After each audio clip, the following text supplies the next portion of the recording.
This is Jessica with Food Foundation, and I'm here to share the 3 main things I want you to remember about protein. 1, how many grams of protein should you be eating in a day?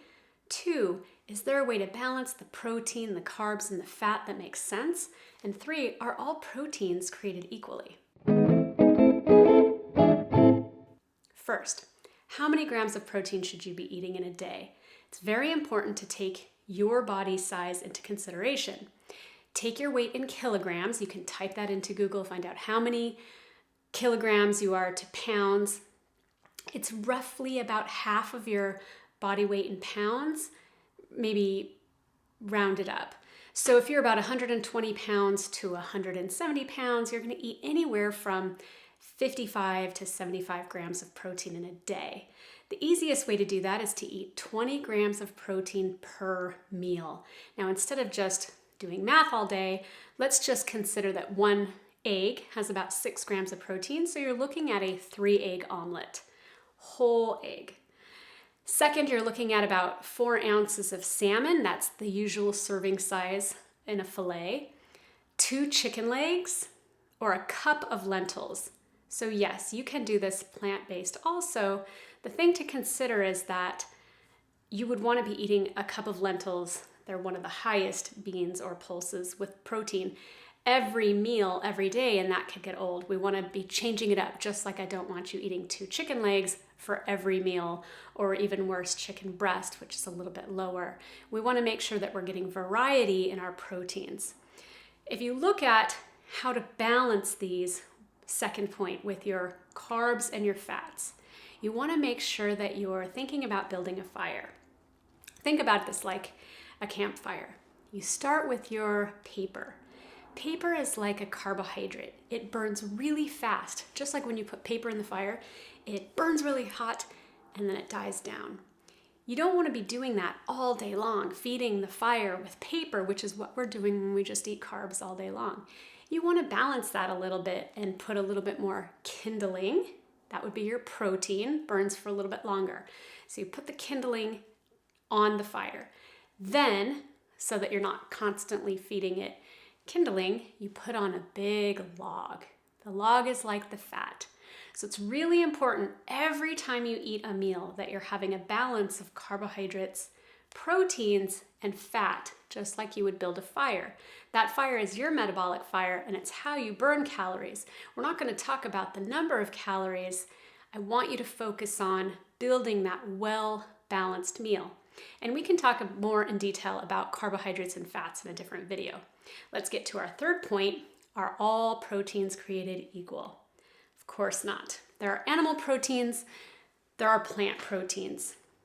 And if you watched the movie recently, The Game Changers, you might be thinking that a protein is a protein, and as long as you're getting them, you're fine.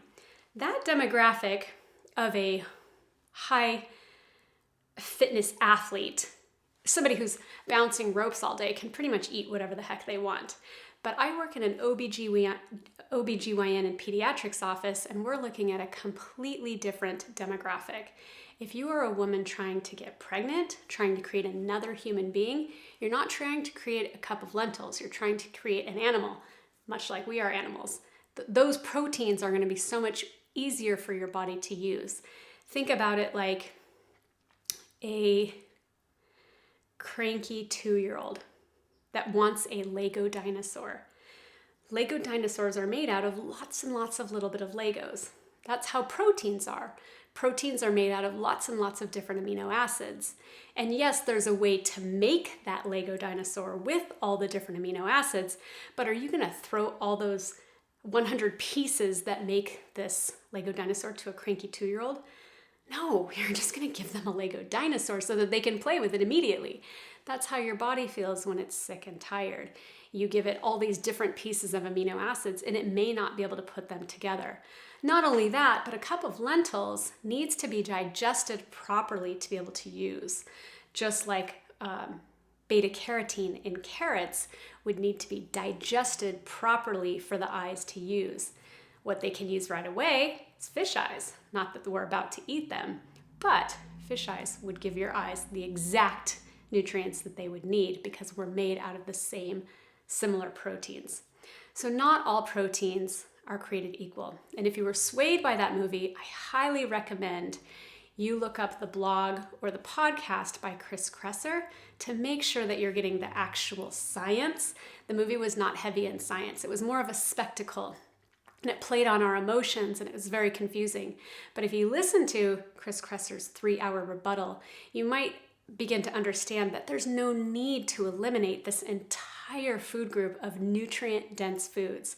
If you were to look at the most nutrient-dense food, it would be liver.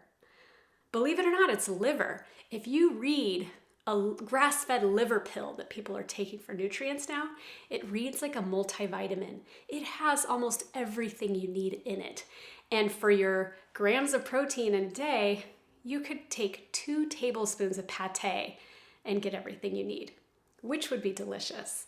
Remember, with Food Foundation, we not only want to eat food to heal, we want to eat to thrive. Thank you for watching my video. This is Jessica with Food Foundation. I'm a nutritional therapy practitioner with a master's in human nutrition and functional medicine. I practice in an OBGYN and pediatrics clinic and at Love, Heal, Thrive. This video is meant for educational purposes and not medical advice. If you liked the video and want to see more, please subscribe and make sure to check out the other videos in my macronutrient playlist.